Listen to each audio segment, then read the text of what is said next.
Matthew chapter 14, verses 1 through 21.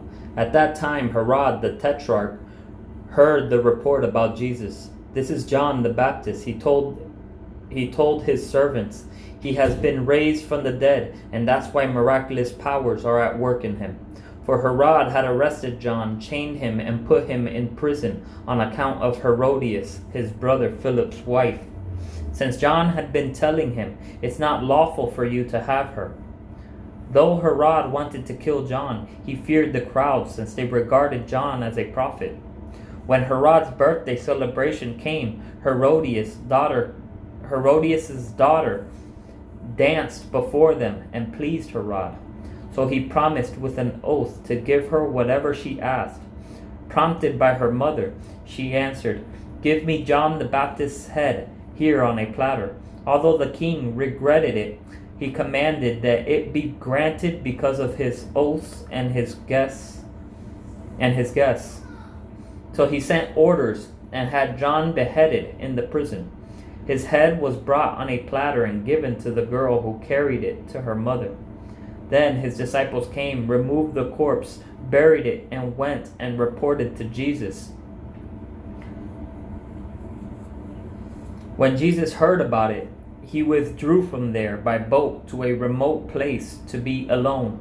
When the crowds heard this, they followed him on foot from the towns. When he went ashore, he saw a large crowd, had compassion on them, and healed their sick. When evening came, the disciples approached him and said, "This place is deserted, and it is already late. Send the crowds away so that they can go into the villages and buy food for themselves." "They don't need to go away," Jesus told them. "You give them something to eat." "But we only have 5 loaves and 2 fish here," they said to him. "Bring them here to me," he said. Then he commanded the crowds to sit down on the grass. He took the 5 loaves and the 2 fish, and looking up to heaven, he blessed them. He broke the loaves and gave them to the disciples, and the disciples gave them to the crowds.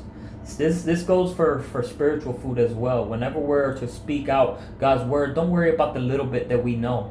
You go with what you do have, and you be faithful with a little bit, and God will turn that little bit into much. God is our provider. You don't have to worry about how much you know or how much you don't know. You just go and you obey God. You be obedient. You open your mouth when he asks you to open your mouth. "Bring them here to me," he said. Then he commanded the crowds to sit down on the grass. He took the 5 loaves and the 2 fish, and looking up to heaven, he blessed them. He broke the loaves and gave them to the disciples. The disciples gave them to the crowds. Everyone ate, was satisfied. They picked up 12 baskets full of leftover pieces. Now those who ate were about 5,000 men, besides women and children.